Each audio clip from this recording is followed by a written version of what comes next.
name is Bill Conway. I am the Alderman of the 34th Ward, which includes Greektown as well as where we're sitting. And I want to thank you all for coming to this meeting regarding the migrant shelter coming to the Parthona guest house, especially on short notice. Up to now, I haven't been shy about my frustration with the mayor's office with regard to the lack of notice and lack of detail regarding this plan. And I think this development in our community broadly speaks to how problematic and unsustainable the patchwork approach this humanitarian crisis our city faces is. In the long term, we're going to really need resources and collaboration from all levels of government to develop a long-term citywide solution to this problem. And I look forward to working with the mayor and my colleagues in the weeks ahead. Now that said, we're not going to solve all these problems tonight, and certainly none of my criticism is directed at the folks who have joined us tonight, who I greatly appreciate coming here to inform our community. And with me tonight is the Deputy Mayor for Immigrant and Refugee Rights, Beatriz Ponce De León. To her right, from DFSS, Danny Castan. From OEMC, Deputy Director Glenn Lyman. From the Chicago Police Department, we have Deputy Chief Chun, as well as Commander GILTMIER from the 12th District. I'd also like to thank our other elected officials in the audience. I know we have State Senator Lakeisha Collins here, who is our partner and a great ally at the state level, and also recognize from the 1st Police District Council, Jamie Brown, who is here as well, that the relocation of migrants to the Parthona guest house is set to occur. We do not have a choice at this point, but rather the purpose of this meeting is twofold. First, we're going to receive valuable information from city officials about how this will be done in a safe and secure manner, and also we'll answer as many questions as we can from all of you. Now, understandably, people have very passionate opinions about this issue.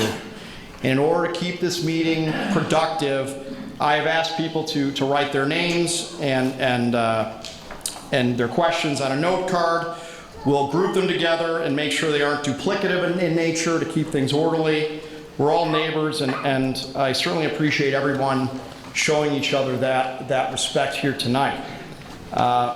So first, we're going to listen to a presentation and then take as many questions as we can. We do have a hard stop at 7, and we do have a lot of questions.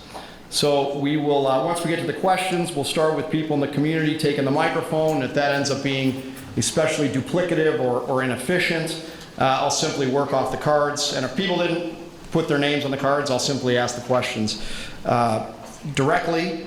But that said, when you do step up to the microphone, and I'll call people up to the microphone, I would ask that you keep it efficient, keep it to a question, since this is an informational meeting and not time for some kind of statement. With that said, the first bit of news I have to report is due to some logistical issues. The mayor's office has backed up the move-in date for new arrivals from this Friday to the following Friday, September 15th. As last I was told, maybe you'll have more information. As last I was told. And I do want to emphasize that I'm confident that we can do this in a safe and secure manner. More than 100 migrants were housed in the Parthona guest house from October to February this year, and that happened without incident. It was so uneventful that most people were not even aware it was happening, and I'm confident we can do that again. And despite my complaints about the lack of notice and lack of detail we've been given, we all do have to recognize the humanitarian crisis that our city is facing. We have buses arriving every day to Chicago with migrants, which has strained all of our city agencies. So regardless of your feelings on Chicago as a sanctuary city, I would remind you, we don't control the federal budget. We don't control the federal asylum process. We don't control what Governor Abbott does. We can only control what we can control. And I will say, to ensure that this is indeed a safe and secure environment, I have asked the mayor's office for proper security, and they have assured me that there'll be 4 security guards 24/7 at the shelter. And while it's no secret that there have been problems at other shelters in downtown Chicago, those are very different situations than we're facing here. The Parthona Guest House will house far fewer migrants than those other places, and as I mentioned, additional security is being provided. Now again, if you do have a question as the presentation's going on, I suspect many of the questions will be answered by our esteemed folks from the city. But if you do have questions, please find, there'll be folks going around. I see Marty here has note cards. There'll be others as well. Please find folks in the back and fill out a note card. So at this point, let me turn it over for a detailed presentation of how we got where we are and the rest of the plan going forward. I'm going to turn it over to Deputy Mayor Ponce De León. Thank you very much. Thank you so much, Alderman Conway, and thank you all for joining us this evening. I just want to express our appreciation. You're taking the time to come here today to learn more about this shelter and to share your concerns, your ideas, your suggestions. After each one of these meetings, I always like to say that I listen for gold, because I think we always learn something that we take back, and we try to improve the work that we're doing. I would like to just take a moment to share that this is my role as Deputy Mayor for Immigrant, Migrant, and Refugees for the City of Chicago is the first time that our city has had that role. And I think it's kind of an important moment in our city's history. We've always been a city of immigrants. I grew up in Canaryville, where there's a lot of Irish pride. I am not Irish, but I grew up in that neighborhood, very aware of our immigrant roots. And I think we see it all over the city. Someone pointed out that the Jane Addams Hull House is a mile away, more or less, the museum. The birthplace of settlement houses in the US started here in Chicago. So we have a history to build on, and as we've gone into different communities and met with folks, we have heard that there are people who embrace this mission and have stepped up to participate, and then there are many people who have concerns and suggestions, and our goal is to work through those conversations with all of you to share the information that we have, why we are doing this mission, what it will look like specifically here at the Parthona, and to answer as many of your questions as we can. So I would just like to go over a few things, and then our team will introduce themselves each one at a time and share some of the slides to give you as many details as we can today, answer the questions. If there are questions we can't answer, we will get back through the Alderman's office for that, and please know that our lines of communication are open with you. So if we can start the slides. Thank you.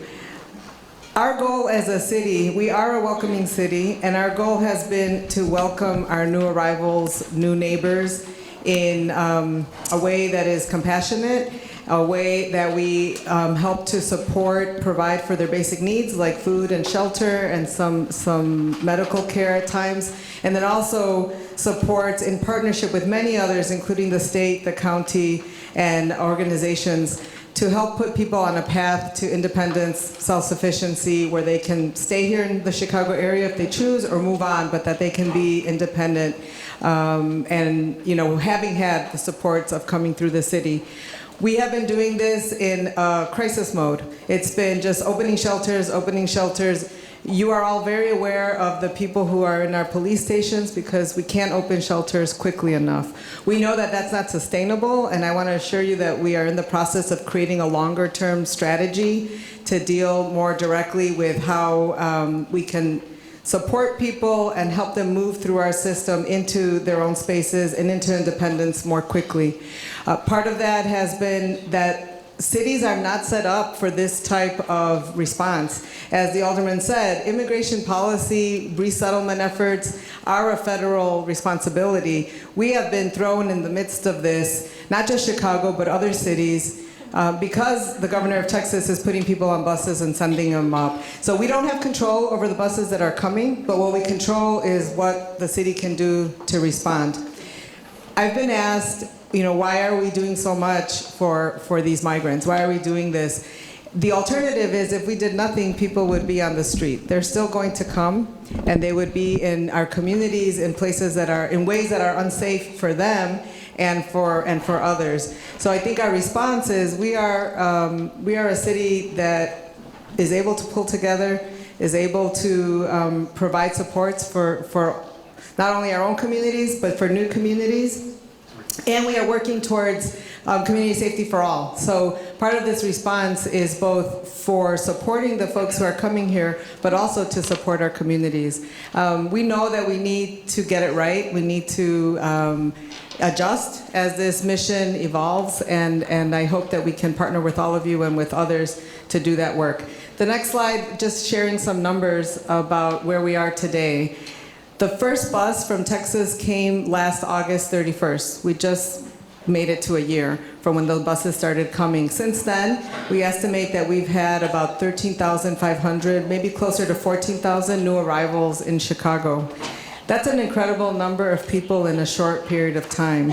And it has taken a lot of organizations, institutions, individuals to really welcome those folks and help put them on this path to resettlement. As most of you have heard, they are from Central and South America, but we actually have documented about 19 or 20 different countries, including Russia, Haiti, Angola. So there's some diversity there in who is coming across the border up here to Chicago. And then finally today, we are at over 6,800 people in the city shelters that we've opened. You'll hear more about how many and where they are. We have about just under 2,000 people in our police stations and at O'Hare waiting for a shelter bed. And since January, so just since the beginning of this year, we've seen 126 buses arrive. Of those 126, 118 have come since May, when this administration took over, and that really has put a strain. As soon as the administration came into office, jumping into the thick of managing this humanitarian crisis. Go on to the next one, please. I want to share this journey map, more or less. It shows you how we've been responding. So buses will come, they were coming into Union Station, now there's a slightly different landing zone there. In addition to buses, which we are seeing daily, we now have a growing number of people coming into O'Hare. So San Antonio has been sending folks on airplanes. There's definitely a 9:30 flight, and then there's sometimes an evening flight. So we're seeing about 30 or 40 people coming through O'Hare. We're seeing maybe 1 to 3 buses. Today there were 4 coming into the city, and most buses have 40 to 50 people. Sometimes people don't know where they're headed. They are at the border, they're coming from different border towns, and they're being asked sometimes where to go. They might choose Chicago, they might choose New York, and then other times they're just, being sent over on the buses. We get some information about who's coming, but we don't always know how many people. We don't know if it's individual singles or families. Whatever we do know helps us to prepare, so that when they arrive, we can think about where we're gonna place them. The placement, the landing zone has been police stations, and really it is not a place that anybody should be living. I don't know if any of you have been to a police station recently or driven by one, but having people sleep on the floor of police stations, outside of police stations because they're crowded, is unsustainable. It is disruptive to our police officers and the business of policing. But it has become the default landing zone. And so we're doing everything possible to transition people from the police stations into more decent and safe shelter. And I just want to really appreciate the Chicago Police Department for all that they've done to be able to attend to those families, and also to many hundreds of individuals and organizations that have sprung up and have provided support at police stations. Some of you might be involved in those groups, or you might see there are people bringing food, blankets, water, a variety of things, and we couldn't have had so many folks at police stations without all the mutual aid and the volunteers and the support. From there, we find a location at a shelter so that people have a more traditional shelter experience. The shelters are pretty basic. It's really a place to sleep, meals, and then we try to plug in some case management to connect them to different resources, but especially to put them on a path to living independently. The state has come in as a strong partner in our housing case management. So there is a program to provide rental assistance, a temporary rental assistance to new arrivals, and then also Catholic Charities has been a partner, and New Life churches in terms of helping folks identify apartments, move out, and actually be able to settle into their own place. That whole process takes some time, and as you can imagine, it's slower to get people into their own apartments than it is, for them to come up into Chicago. So we're working on having this pipeline move more quickly and getting more people settled on their own as quickly as we can. I just want to share a few pictures. You might have seen in the news recently that we have a high number of people at O'Hare. Again, we weren't expecting flights to be coming in now every day from San Antonio, and we are at a very challenging point in O'Hare especially. The first picture is from one of the police stations. When I think about, sometimes I see coverage and people are concerned about migrants, and it feels like they're not human, but they are human. We all have a human right to seek asylum in another country. Every single one of us in this room. If something were to happen, we have that right. I think people, it's just a reminder that they are individuals just like all of us. Whatever their circumstances have been, they're here. And we have had large numbers of immigrants come to Chicago over our whole history, and eventually they've become part of the fabric of the city. So our hope is that we are able to get through this period, that we're able to embrace our new neighbors, and that they're able to work and become productive and healthy members of our communities. I'm going to pass it over now to Danny from DFSS to share a little bit more details about the actual shelter operations. Thank you, Beast. Good evening, everyone. Thank you for being here. Just to reintroduce myself, my name is Danny Castan. I'm a director with the Department of Family and Support Services, specifically over the new arrivals response. Been doing this for just over a year, which is pretty wild to say, but really wanted to show with this slide the current shelters, and I think the focus here is really the emphasis on the diversity of the locations, and there's a map to follow so you can sort of visualize that a little bit further. And then the other thing we wanted to emphasize is that our smallest shelter is 50 residents, and then our largest shelter is 1,500 residents, with that 1,500 one being downtown. So we really do have a diverse set of locations, a diverse set of populations, especially in terms of occupancy.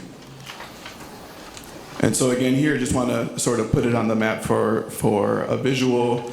So again, we have 18 shelters across the city. Obviously, we have 22 police districts stationed across the city as well, and those are in blue. And that's where folks are sort of waiting for the next shelter bed to be available. And then our 2 staging areas at O'Hare and Midway airports.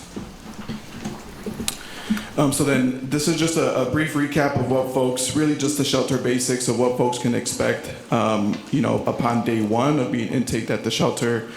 So day 1, when a shelter bed is available, an individual or family will be picked up and then placed at the available shelter, depending on their population. So single adults, aka adults without minor children, are placed in adult shelters, and then adults with minor children are placed in a family shelter.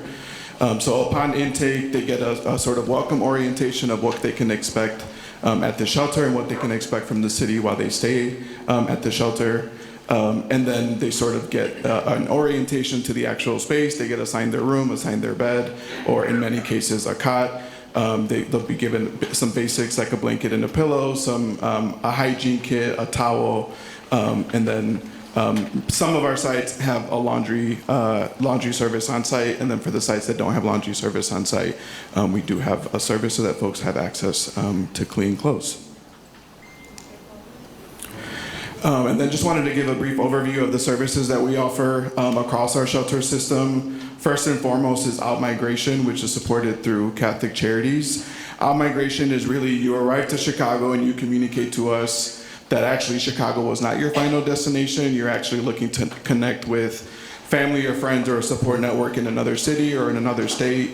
Then we are able to offer out-migration through Catholic Charities, which is literally booking them a bus ticket or a plane ticket to their final destination where their family and friends are waiting to support them. Resettlement supports, which is Catholic Charities, IDA, which is the Illinois Housing Development Authority, and New Life Churches. So Catholic Charities is supporting in housing location, so finding a rental unit.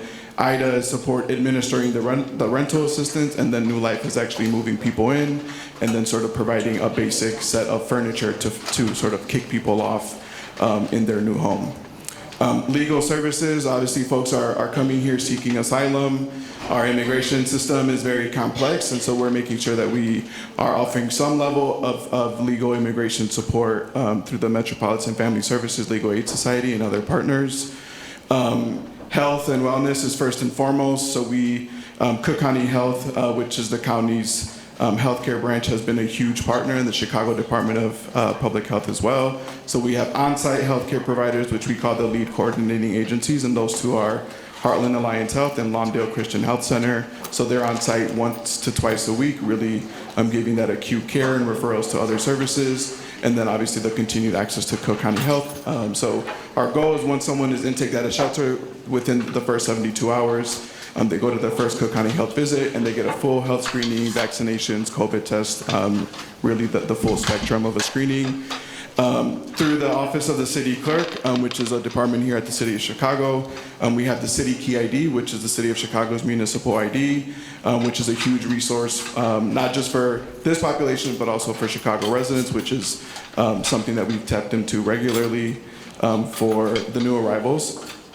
And then the Illinois Department of Human Services has a program known as the Victims of Trafficking, Torture, and Other Serious Crimes, which really gives folks access to Medicaid, and then other services similar to the Link Card. And then of course, for our families with minor children, our priority is to get folks enrolled into Chicago Public Schools. And so just wanted to recap for timeline and capacity. Our projected move-in date currently is for September 15th. The facility at the Parthona will likely be used for to shelter single adults. But this is still under consideration. It's really looking at who we're receiving on buses currently, who is actually arriving on a bus and actually needing shelter. Not everyone that's arriving to Chicago on a bus is actually in need of shelter. Many of them are getting picked up by family or friends or have onward travel plans once they arrive here. And then depending on who's arriving at police stations, that decision is still under consideration. And then our overall capacity by the end of September will be 196, and that's where we will max out. So I'll hand it over to Commander GILTMIER. Thank you, everyone, for coming tonight. I know everyone's busy. I'm Beth GILTMIER. I'm the commander of the 12th District. First and foremost, I want to thank our officers and our community partners who jumped to the aid of the migrants initially with food, health care, socialization, and everything else that they possibly could need. What we're going to do going forward with the new shelters is we're going to provide security on the outside of the campus, special attentions, 24/7. We'll be working with security and the mayor's office, and that's hopefully will get the migrants in a good place where we don't have problems, and if we do see problems popping up, we'll be able to manage it before anything bad happens. Also, the Deputy Mayor of Community Safety, Mr. Gatewood, we're working with him. We've already had a meeting in the prior week with him, and we're going to work neck and neck, arm in arm with them. Next, we have a non-emergency contact number or contact email at communityengagement@cityofchicago.org. But we look forward to ensuring the safety, and we're going to keep doing that. And we are very approachable. So let us know when you have questions or concerns, and we'll jump in.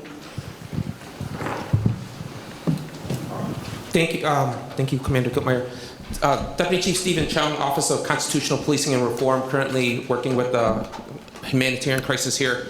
The Chicago Police got involved with this as a result of us, as part of the department's help with the unhoused, initially. And so when we had the humanitarian crisis, the Chicago Police Department was the organization that was kind of doing this already. And so I will say more recently, it started off where we were housing maybe 10 or so at a time as the city was developing sheltering space. And I will say, absolutely, to echo what Commander GILTMIER stated, the officers in the community really stepped up, especially at the onset when we saw the new arrivals coming and we were looking to provide food, shelter, and blankets and essentials.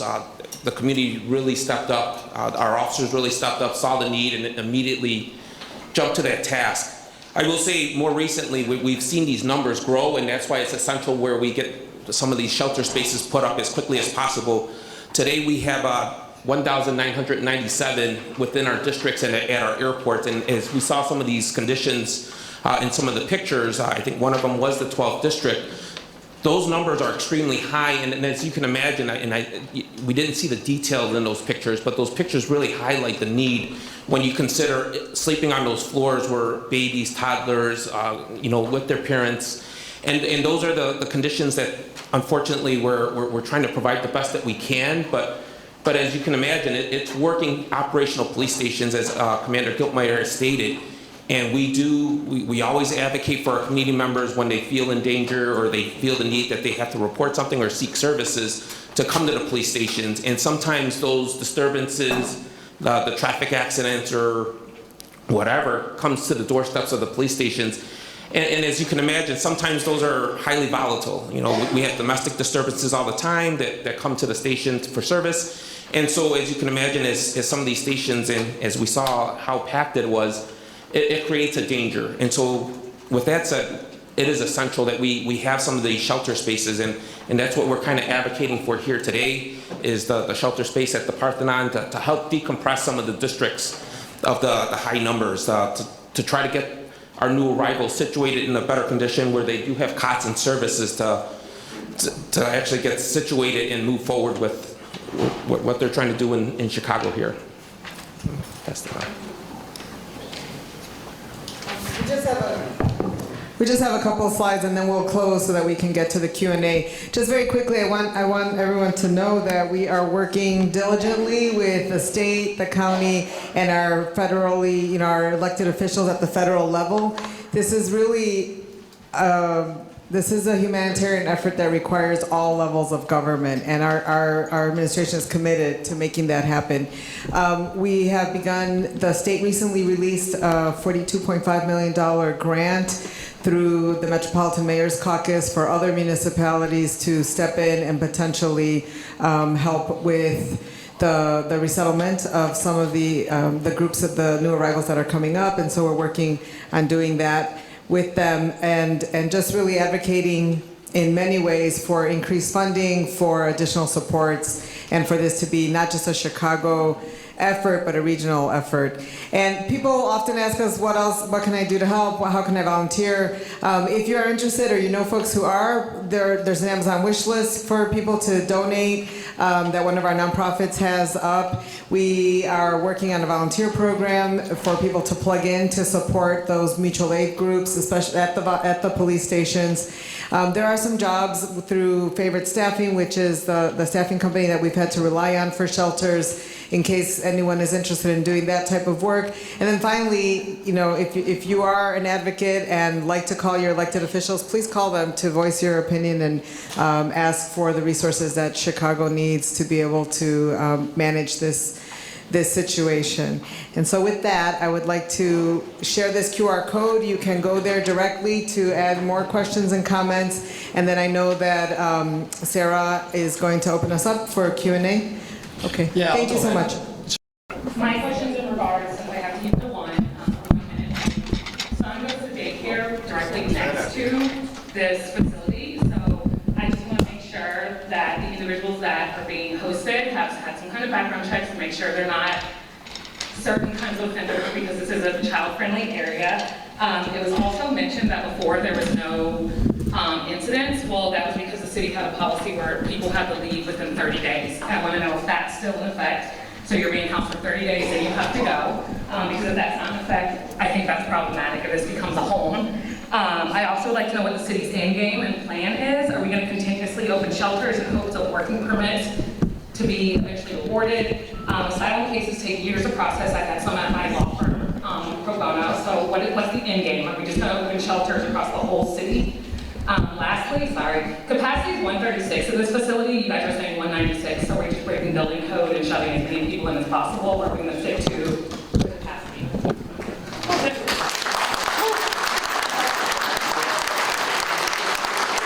Since you're first, I'll forgive your compound question and turn it over to the Mayor. Thank you for the questions. I think the capacity one, we have a team that visits all the shelters and looks at what is possible, and so we landed at 196. Do you have anything to add? So I will take that back. Yeah. But it was been 136 historically and for many years. Okay. And then, Yeah. So I will. No, that's okay. I just want to address the other thing. The end game is that we are a welcoming city and that we will do our ways to share the responsibility regionally, and we are doing that. It also means having the shelter spaces that we need to have, and it means being able to set some limits in terms of how long people will be in shelter, how much we can help them until we help them to resettle. Those decisions are under consideration right now. We will be looking at a longer term strategy. But there isn't anything firm to share at this point. But we have all that under consideration. Daycare question, that was the one. It's the daycare The daycare, yes. That was a question I received from some other folks. Yes. So we are not doing background checks on the folks that come. As people cross the border, they go through different processes. And we've asked our partners at the NIJC, the National Immigration Justice Center, to give us more clarity on the types of background checks and processing. It varies. So at this point, I cannot guarantee that everybody that comes into any of our shelters has had a background check that we can look at reliably. But most people that do cross the border do go through some type of screening at the border. Not sure at all. All right, Leslie? Hi, my name is Leslie Recht. I've lived in this neighborhood since 1977. I want to say that I completely support the idea of putting migrants in the Parthona. I think that it's a very important issue and very difficult. My question was, you did say that it was single individuals, but my question was, if there are children in this particular shelter, what is the plan in terms of CPS enrollment? What school would they go to? And how would you deal with it? You know, buses, what kind of support would you be giving for any children in this shelter? Yeah, thank you for that question. Again, Danny from the Department of Family and Support Services. I highlighted in the slide, we've enrolled hundreds of students at this point in Chicago public schools. So I would say that we've gotten, I think, pretty good at it. We're coordinating very closely with CPS, specifically their students in temporary living situations staff, which then makes folks eligible for public transportation cards, both for one parent and then all of the school-age eligible kids, so that they have a way to get to and from school. But first and foremost, if the Parthona is to shelter families, then that's first and foremost getting them to the Cook County Hub, screening for vaccinations and so on, and then second, getting them enrolled in school. So part of our coordination with CPS is that they work through their network chiefs to identify which schools have the resources, Spanish language, and so on, and then also which schools nearby, starting with the schools nearby, which schools actually have availability. And obviously, if the closest school doesn't have the availability, or the closest school doesn't have the Spanish language resources, etc., then they go to the next closest school. So yes, first and foremost, it's our priority to get kids enrolled in school. thank you. Thank you for that question.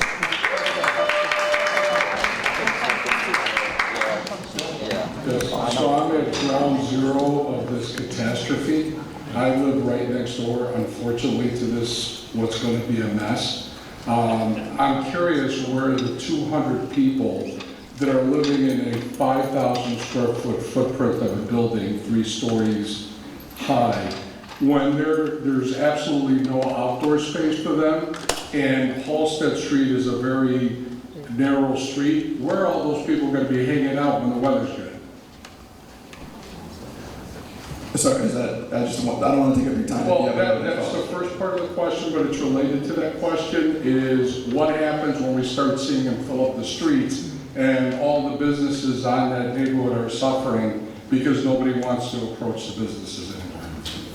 Yeah, I think that's a good question. I think, just to be frank, we have seen some of these issues pop up at other shelters. You know, we're working with our many community partners to address this. Chicago Police Department being one of them. If it is obviously illegal activity, then we can address it. Right now, when we welcome folks at the shelter, first and foremost, we need to educate people on our cultural norms, not just in Chicago, but in a new country, in a new state. It's also very different to be in an urban area, so sort of educating them both through the shelter staff, through city staff. B and I have been at house meetings with shelter residents so that they understand that what we're seeing is not okay, and what we expect in terms of like cultural norms, and what we expect in terms of respecting the space in the community. Being a good neighbor and what it means to be a good neighbor is part of our shelter rules and expectations that residents sign at intake. So ultimately, if someone does become a disruption, either for the immediate shelter or for the immediate community, then we may lead to discharge, but first and foremost, we want to make sure that folks understand the cultural norms and that we're meeting them where they are with the supports they need to navigate their new community.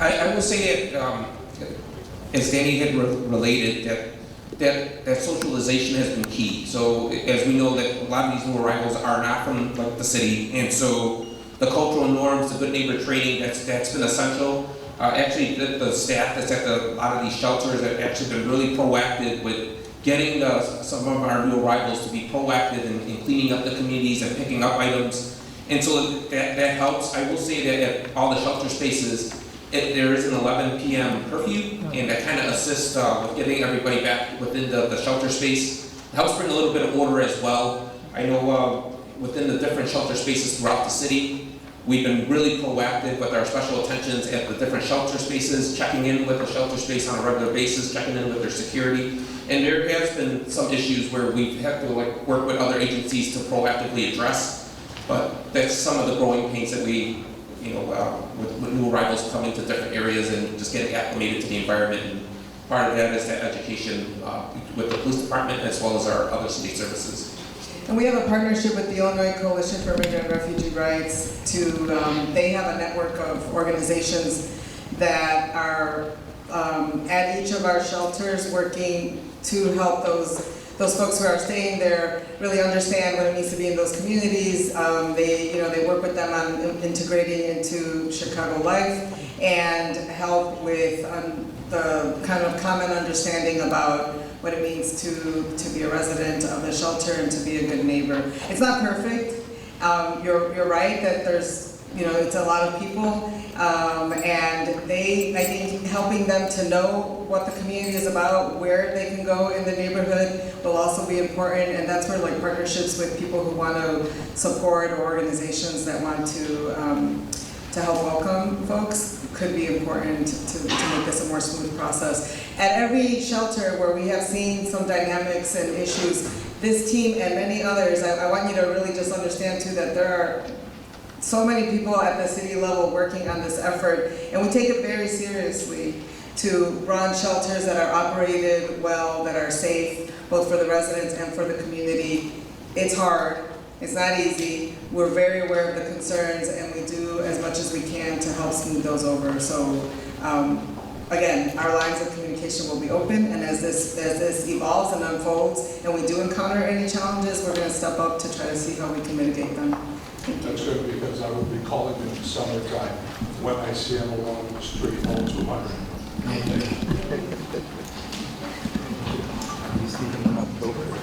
So Bill?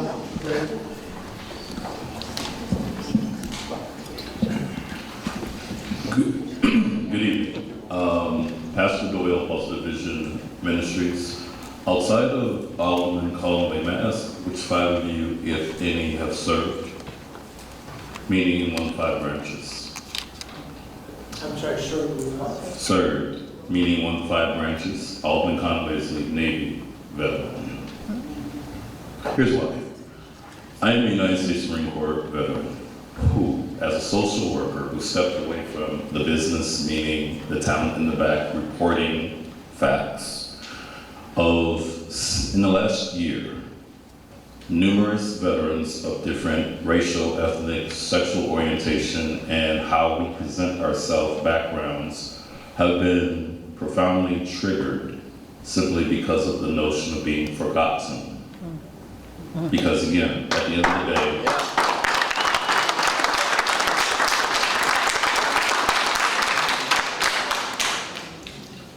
day, when you put your life on the line for the freedoms that you speak it helps when you've walked in our shoes. So for those of us who are social workers in the room and our workload has increased, specifically with disabled veterans, those who have no or one or all limbs missing, who can't get a room, yet they watch. Yeah.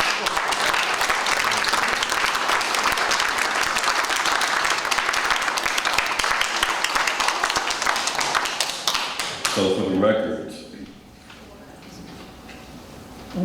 the record, I'm a 19th ward, meaning my family integrated the 19th ward.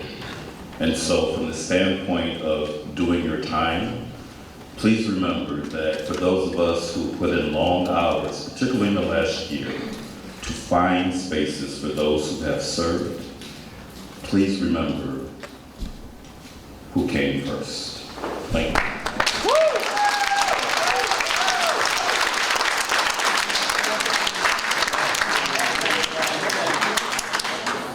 Pastor, I do thank you for your comments. As a fellow member of the Department of the Navy, maybe may not identifies that, but I appreciate your comments. But I will say, that all these folks are here to really help in the humanitarian crisis that we face today. And I can tell you that I will certainly be a firm advocate, as well as fellow veterans in City Council, for our homeless veterans, and I'm confident that my partners on stage will partner in that effort as well.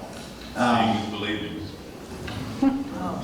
So I'll call up 5 more, but then while that's getting, Kelly Bauman, I don't know if I miss you, or Kelly, you're first then. Tracy M, Roger Addy, Rebecca B, and Lisa B. If you could all get in line, please. Hi, my name is Kelly Bauman. I'm a Master of Public Health student at UIC. I've also been volunteering at police stations and at O'Hare. The past several months, it's alarming, the conditions, so I'm really happy with other shelters opening. But I specifically have a question about this mask grant. We've been having trouble finding a city partner to be like our overall grantee. We'd like to be a self-grantee since we're providing most of those services on the ground. So I'm wondering, Deputy Mayor, if you have any contacts or leads for us that we can reach out to. If you could give your name to Sarah, and we'll follow up for sure. Thank you. And thank you for what you're doing, because I'm very aware of the work that we're doing. So I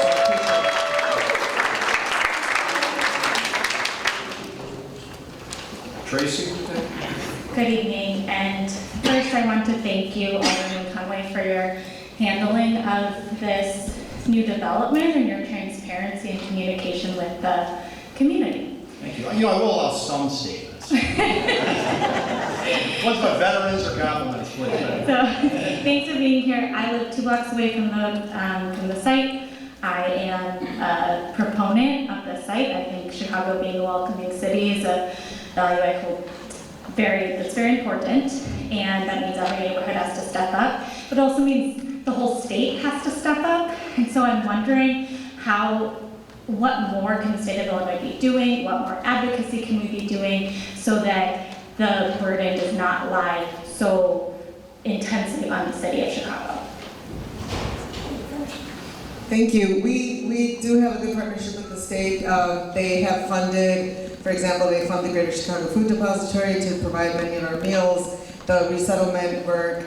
I think that as we are in talks with them about how to support other municipalities in being welcoming areas, and this $42.5 million that I mentioned to Metropolitan Mayor's Caucus is one of those ways. I would invite you to reach out to your elected officials and let them know, how you feel and what you might, what else they can, and ask them what else the state can do to support us. But I have to say that the state has been at the table and a pretty positive partner with us. So thank you. I've been a long-time resident here, 27 years now, my wife and I, but my question actually, somewhat got an answer to my original, but I just listened to a really good podcast on the Daily today, read about the 100,000 people in New York City. That was on the Daily. And that's what happens when you open your arms like that. You want to do it, the word gets out, and they have 58,000 people they're trying to house right now. Over 100,000 in New York City. And I just fear that there's a little line back here. The first person who spoke asked us a long-range plan. How do you, I mean, the number of people who want to come here is infinite. How do you manage this influx? You're making it, you might be actually competing with New York City and say, no, come here. Let's have those 100,000 people come here. And then we'll bury ourselves like they are. So I'll stop rambling, but that was my question. No, thank you for that comment. And it is a delicate balance. I mean, we are a welcoming city. We are a compassionate city. And as people come here, we're not going to let people sleep on the streets and become a greater issue than we have. I think that there are efforts to talk to the border cities that are sending people this way. I've been part of those conversations, and we're planning to do more to see if there are ways that we can mitigate the number of folks that are coming our way. I really invite all of you to call on your federal elected officials and ask for there to be more support in terms of how we are managing that situation at the border. I think that if we stand back and do nothing and just say, you know, we're not going to provide shelter, we're not going to do anything, people will still come and we will still be dealing with a humanitarian crisis. So finding the right balance to how we can, you know, welcome them in a way that is safe for all and that eventually puts people on a path to be independent and be contributing members of Chicago and their Chicago area. That is our goal.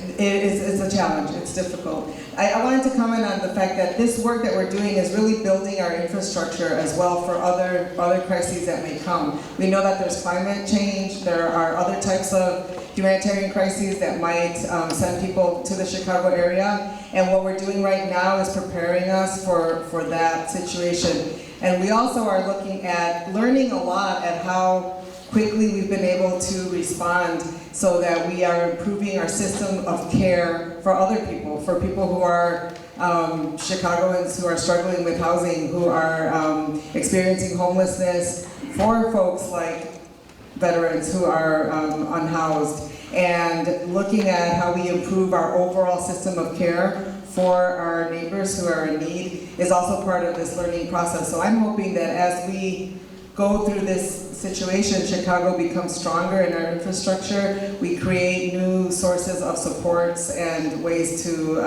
address any crisis that might come our way.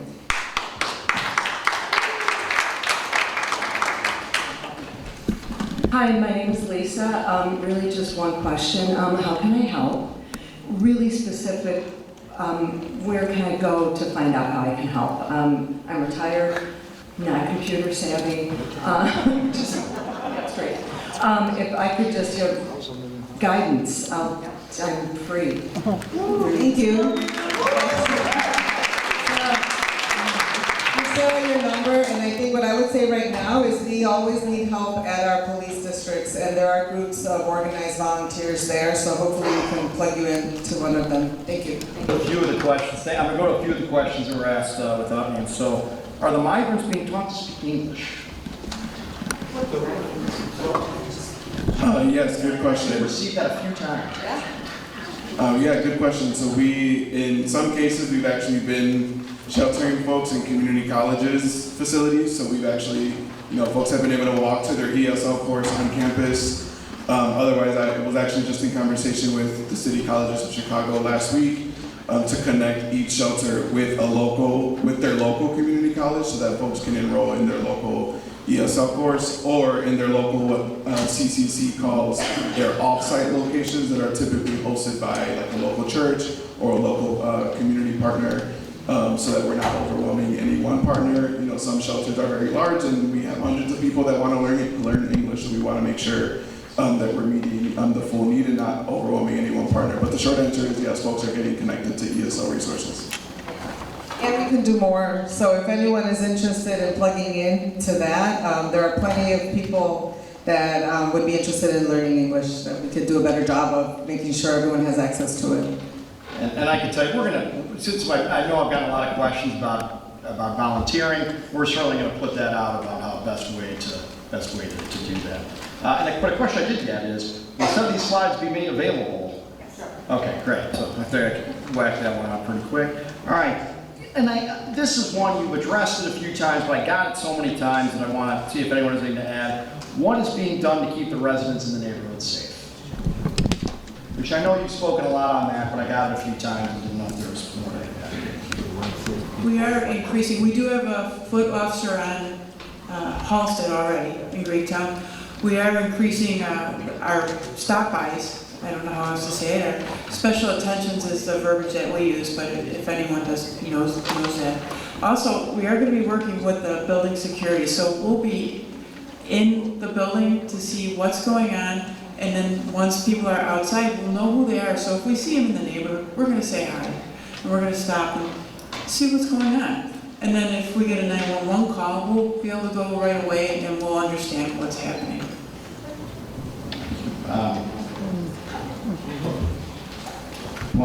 What is the city and state doing to get the federal government to help? That's a great question, and we're doing a lot. So we have met very regularly with our elected officials, Congressman Gutierrez, Congresswoman Schakowsky, Senator Durbin, Congresswoman Delia Ramirez, Mike Quigley. They are all in communication with us, with the mayor, with the governor, and I think it's an interesting time in that we have good alignment at the city, county, state level and with our federal elected officials. So we know we are definitely meeting with them regularly and aligning our requests of the federal government. You might have seen in the news last week, there was a press conference, the governor, the mayor, and several of the elected officials, the American Business for Immigrant, I forget, ABIC, and IBIC, that are business groups that support immigrant integration because of the workforce needs. And we called for the federal government to approve a state temporary work authorization for immigrants who need that permission to work. Our state has an opportunity. We have an opportunity to make that happen, but we do need federal approval. So that is another thing that folks can advocate for, is asking the federal government, DHS specifically, to approve Illinois' request to support temporary work authorization for immigrants. Thank you. I'm going to ask the following people to line up, and then I'll go back to the questions. Bobby L. Asylum seeker is the term that I saw on the graphic over there. You know, if you're an asylum seeker, to me that means you're being persecuted and you're on the run. I kind of noticed that a lot of these asylum seekers are fat. You're weird. How bad can it be? You know, I think the problem is, you know, the news keeps calling them migrants. Bobby, if it's all right, I'm going to summarize your question too. Why are these folks called asylum seekers? Yeah, go home. I think what the folks that we're seeing are a combination of asylum seekers and other migrants coming through the southern border. They're seeking asylum from persecution, from violence, from different situations. And you know, as I said at the beginning, every one of us has a right to seek asylum.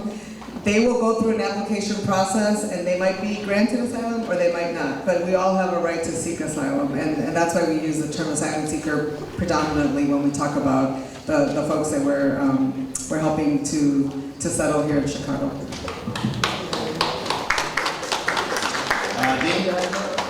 Thank you very much, Alderman. First of all, I want to thank you and the panel for having this meeting to give us more information on what this is all about. My point is that the city has, for licensure, particularly liquor licenses, a plan of operation in which the city and the individual community members work together to come up with a common plan. I'm going to ask this body if we could have a community plan starting this week or next week with the local groups, Greektown SSA, Greektown Chamber, West Loopgate, West Central, and for us to take on the burden of information to the community, but also get input to you, the city, because of the fact that you are the people that are serving with us and for us. So my question here is, if we can establish a community plan with a review in 6 months to have possibly termination, if it's successful, as an option. I welcome the community input, and I think if perhaps with the Alder's office, we can work on that together. We are looking at all of our shelters at the 6-month mark to see, do we need to keep it open? Is this something we can scale down or sunset? So yes, thank you for that offer. I'm happy to work with you on it. Thank you, and my last comment would be if we could keep down the people to the occupancy. So, yeah, Dean, I'll say that, I hold the Greektown SSA in strong regard, so certainly can lead the effort to set that up. And I think that the deputy mayor is committed to finding out about the difference in quantity. Yes. But thank you, Dean. Yes, sir? Hi, my name is Sterling. I live here in West Loop. My question was originally around the capacity or occupancy if the Parthona is single room occupancy or what that looks like. But I also wanted to learn more information on this invitation for other municipalities to join in the effort in supporting migrants. Has anyone taken up those invitations, right? Like, this is Chicago, but there's also Chicagoland, so are other municipalities in conversation about joining the effort?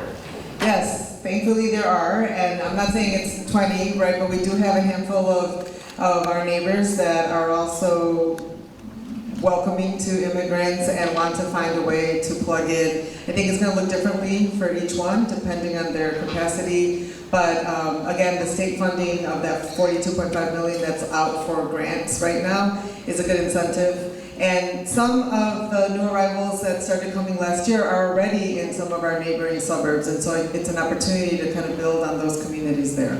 But yes, they are, as well as the county. Thank you. And then in terms of your first question of the single room occupancy, so every room will be a shared room. Depending on the size of the room, it may have 4 people, some may have 6, so it'll be like semi-congregate setting. Thank you. Brenda? Yep. Hi, I'm Brenda. I've lived in the neighborhood for almost 9 years, and I really enjoy being a good neighbor. And the building I live in is a very special place. So even though there's a lot of discussion tonight on different groups and advocacy and individual action, what is the #1 action we should take as a good neighbor? What's the #1?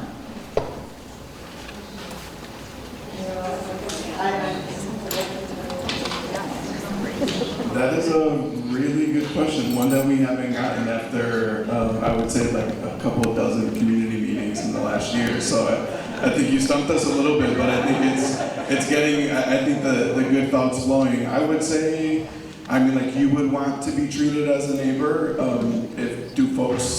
Does your best neighbor say good morning when you see them? Does your best neighbor instead just look the other way? I would say treat them like you would want to be treated as a neighbor, which I think goes back to like the elementary, like treat people how you would want to be treated. Specifically, how would you want a neighbor to be to you? Extend that same care and connection to them. And that's something that we're trying to build from them too. Like, you are new neighbors to folks. Yes, this is a temporary arrangement for you, but while you are here, you are neighbors to people, you are their neighbor, this is your new home. Treat this how you would want folks to treat your own home. So thank you for that question. And I don't know if others want to add.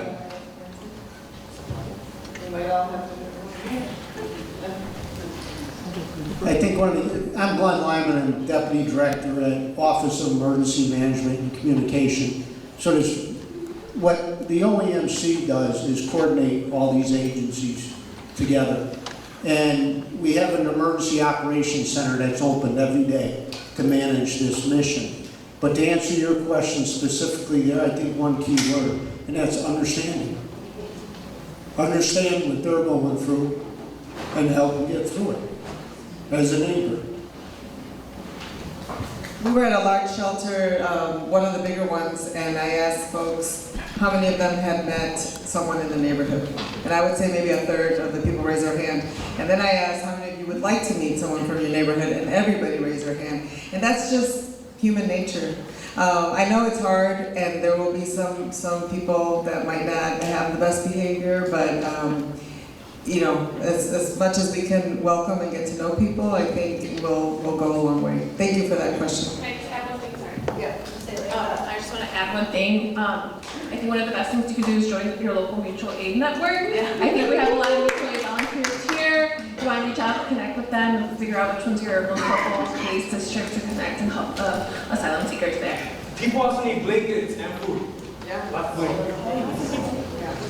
So Vasily, I know you have a couple and they're related, so summarize it. Sure, thanks Alderman and all of you for helping us out in this situation. And we've been dealt a very difficult hand. My thoughts go out to the police too, given everything that's happened over the past couple of years. And now you're in a situation where migrants are being housed. So I appreciate that we're trying to go forward and make a decision to move them out of the police office. I guess my question is more about just general preparedness for our city. I've read a lot and keep hearing the word crisis. I believe Chicago has received about 14,000 migrants. As we've heard before, New York has received over 100,000. And there are at least around 2 million border crossings that happen each year. So if we're saying that 14,000 people is a crisis, my concern is what will happen in the city of Chicago when we're really faced with a momentous situation that is truly a crisis. Thank you. I don't know if there's a specific question or Vasily. Yeah, I'm just saying, more about our preparedness. I mean, we're calling this a crisis, 14,000. New York has had over more than 100,000. So how do we think about what a true crisis is and what is really our, kind of related to the longer term, like what is our real steps for preparing for a true crisis? Okay, thank you. Yeah, I think the one thing that we, for this, we're calling it a humanitarian crisis. I'm sure other cities across the nation are calling it that too, because I think it's just a fact. But I would say one thing that we haven't had in this crisis that many municipalities, when they're facing other crises, is sort of the federal declaration that this is a crisis, which then, or an emergency, which then opens up federal resources and things like the American Red Cross and all kinds of other resources that, because this crisis specifically has not been declared federally as a crisis, all of those resources have not been made available to us. I think in sort of the other crises that I think, so when we talk about preparedness as a city, are resources that would then be able to give us the preparedness to respond to that crisis in front of us. It's just not something that's been extended to us, unfortunately, in this crisis. And we are adding to our infrastructure, so all that coordination that OEMC does, the shelter operations that we're building and looking at the future, we know that we need to staff up a little more in our major agencies like DFSS and OEMC. I think we're learning a lot about what it looks like to have folks in a police station. We were used to maybe a handful of people every few nights, but these pieces that we've had to build are preparing us for future incidents. Thank you. I'll send a few from the cards at this point. So it's a long time. How long after they apply do they get it? We need workers and they want to work. What else can be done? So the Parthona is a hostel type setting. So it's community bathrooms. There isn't, I don't believe there's rooms that have single-use bathrooms within the actual room, so they're all on each floor. Again, community-style bathrooms and showers. Still privacy in individual stalls, but nonetheless shared by the floor versus a bathroom per room.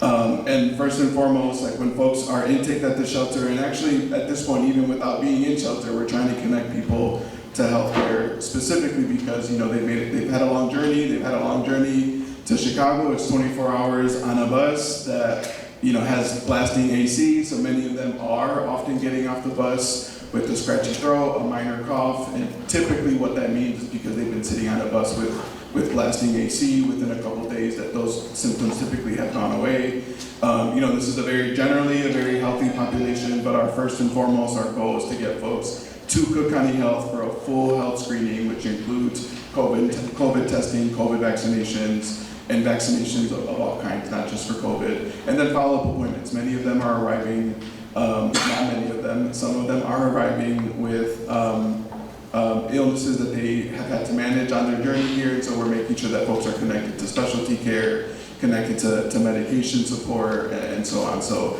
folks on a daily basis are being screened for the first time at Cook County Health or have follow-up appointments within the Cook County Health System, within our community-based healthcare providers, and really everyone is sharing the love to make sure that folks are getting the healthcare support that they need.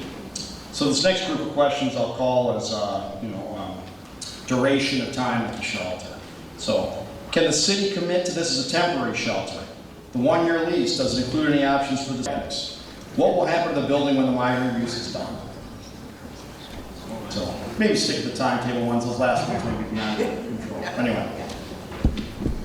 Yes, I think we mentioned earlier that all of our shelters, we really tried to get into the habit of evaluating at the 6-month mark and really understanding at that 6-month mark, is this shelter serving, what we needed to serve in terms of the bigger picture of our sheltering operation? Given the current status of things, I anticipate that we would likely still be at the Parthona beyond the 6 months, but I'm not making any commitments now. We'll evaluate at the 6 months, and if it's a space that, we have to occupy, then we'll, make sure that the aldermen and others are aware that needs to occur. But otherwise, we have a full intake, so to make sure that folks are actually new arrivals, there are, questions that we ask upon intake to make sure that folks that are being intaked and housed at a new arrival shelter are indeed new arrivals and new to Chicago. I do want to add, though, that we have become more aware, especially at the police stations, of other Chicago residents that are struggling with housing, that need shelter, that need wraparound supports, and we're looking at ways to connect the two efforts so that we are building a system that really addresses the needs of other folks who are experiencing homelessness or need access to mental health or substance use treatment, and that is improving our system of care for all Chicagoans.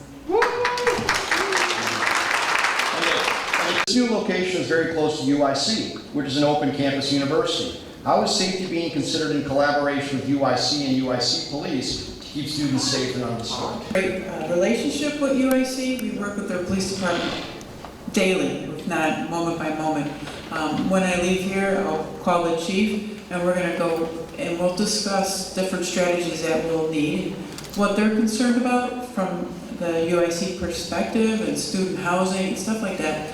If there's concerns, we'll go from there. So it's not an outrageous concern, but it is being managed, and we will keep everybody on board. They'll know if there's any kind of situation that the school needs to be aware of. We'll blast it out to the school right away, and they can, from there they'll give it to their students. So they are being well taken care of also.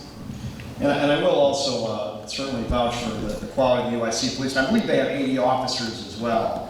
Commander, you may know these, but I think it was 80 or 81 officers last I checked. So they have a significant police department. I want to just add that the vast majority of people are not committing any crimes, and they're just people who are here, they want to work, they want to have a life.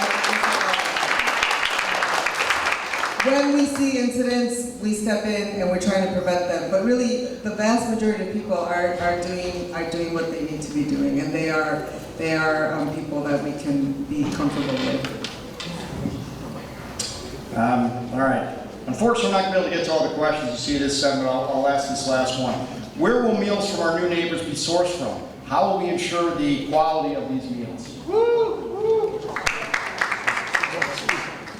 So currently our 2 meal providers for our 18 shelters are Open Kitchens and the Greater Chicago Food Depository.